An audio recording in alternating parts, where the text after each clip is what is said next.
Bapak, Ibu, dan saudara-saudariku yang terkasih dalam Tuhan kita Yesus Kristus, salam sejahtera untuk kita semua. Berkat Allah yang Maha Kuasa senantiasa menyertai kita. Marilah kita mendengarkan dan merenungkan bacaan-bacaan kitab suci hari Senin tanggal 26 September tahun 2022. Bacaan pertama dari kitab Ayub pasal 1 ayat 6 sampai 22. Pada suatu hari, datanglah anak-anak Allah menghadap Tuhan, dan di antara mereka datanglah juga iblis. Maka bertanyalah Tuhan kepada iblis, "Dari mana engkau?" Lalu jawab iblis kepada Tuhan, "Dari perjalanan mengelilingi dan menjelajah bumi." Lalu bertanyalah Tuhan kepada iblis, "Apakah engkau memperhatikan hamba-Ku Ayub? Sebab tiada seorang pun di bumi seperti dia, yang demikian saleh dan jujur, yang takut akan Allah dan menjauhi kejahatan." Lalu jawab iblis kepada Tuhan, "Apakah dengan tidak mendapat apa-apa, Ayub takut akan Allah? Bukankah engkau yang membuat pagar sekeliling dia dan rumahnya serta segala yang dimilikinya? Apa yang dikerjakannya telah kau berkati, dan apa yang dimilikinya makin bertambah di negeri itu. Tetapi ulurkanlah tanganmu dan jamahlah segala yang dipunyainya, ia pasti mengutuki engkau di hadapanmu." Maka firman Tuhan kepada iblis, "Nah, segala yang dipunyainya ada dalam kuasamu. Hanya janganlah engkau mengulurkan tanganmu terhadap dirinya." Kemudian pergilah iblis dari hadapan Tuhan.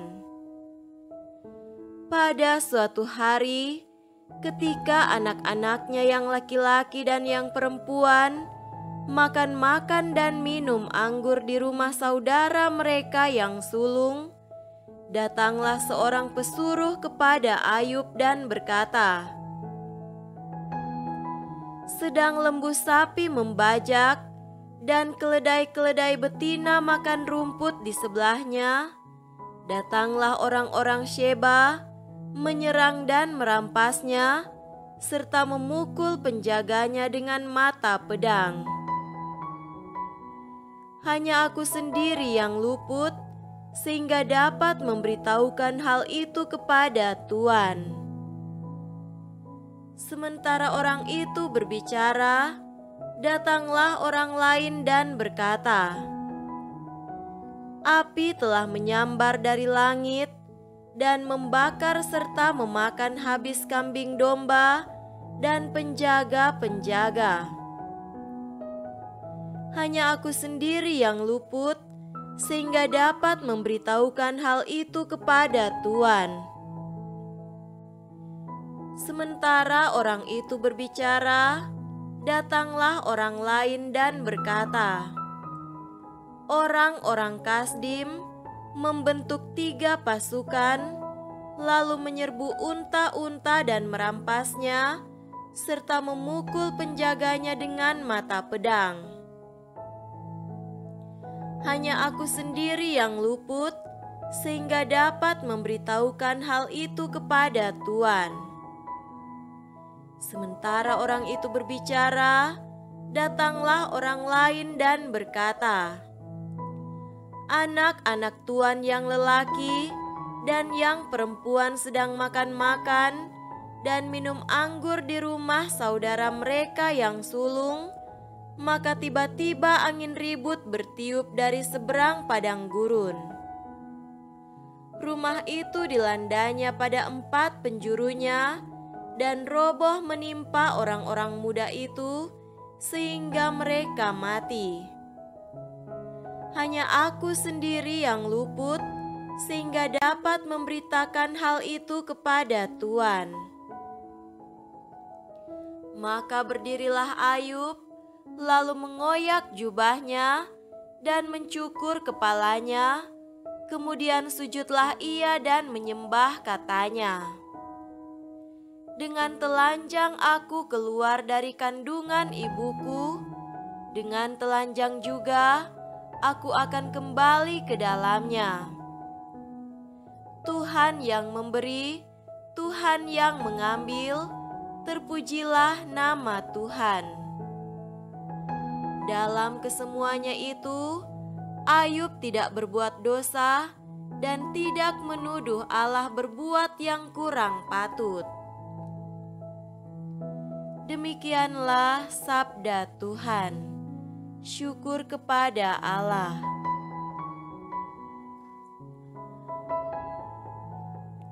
Semoga Tuhan beserta kita sekarang dan selama-lamanya.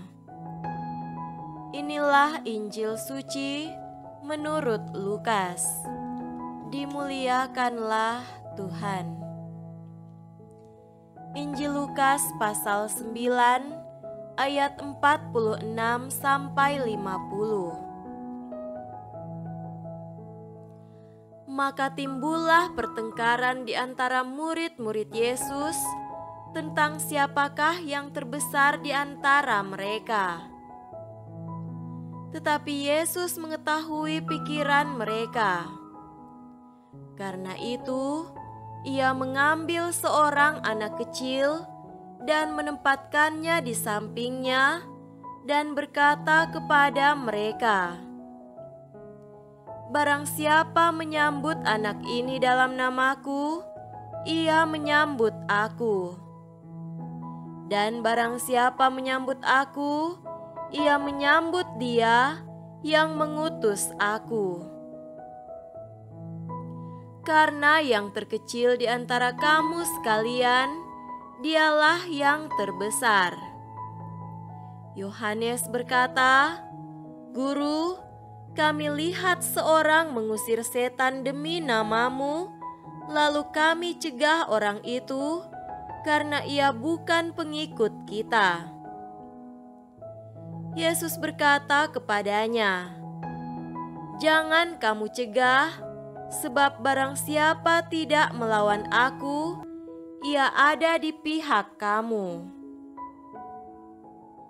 Demikianlah sabda Tuhan. Terpujilah Kristus.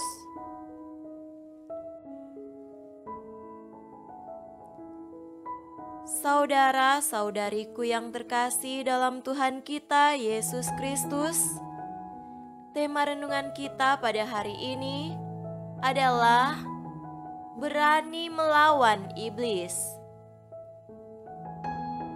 Ada beda besar antara cara pandang Tuhan dan iblis tentang manusia. Bagi Tuhan, bila manusia sungguh beriman kepadanya, tak mampu digoyahkan meskipun tantangannya berat. Sedangkan bagi iblis, manusia gampang digoyahkan. Iblis berpendapat manusia gampang digoyahkan melalui harta benda yang dimiliki atau orang yang sangat dicintai. Bila harta dimusnahkan atau orang yang dicintai dihancurkan, manusia bersangkutan tak berdaya dan meninggalkan Tuhan. Hal itu tampak dalam kehidupan Ayub. Allah menawarkan kepada iblis untuk menguji iman Ayub, apakah ia akan tinggalkan Allah. iblis mengambil strategi menghancurkan Ayub melalui harta kekayaannya. Iblis berpikir, bila harta bendanya hancur, maka Ayub bisa tinggalkan Tuhan. Ternyata Ayub masih juga bertahan dalam imannya.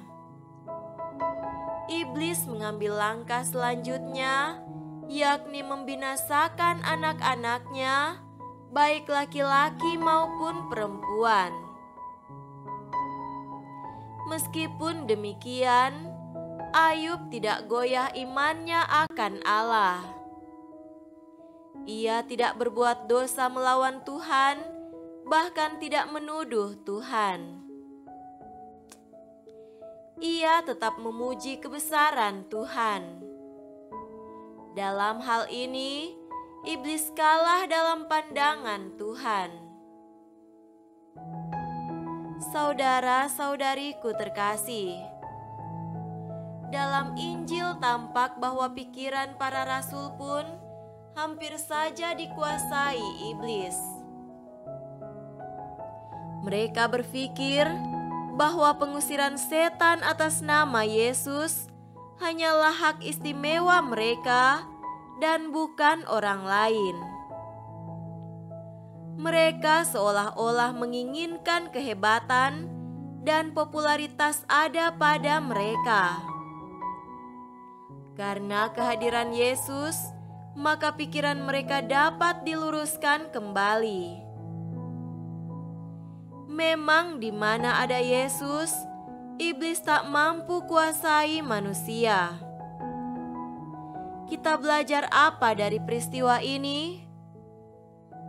Saudaraku terkasih, jangan lupa bahwa iblis selalu datang merusak diri kita dan relasi kita dengan orang lain. Banyak keluarga mau dihancurkan oleh iblis.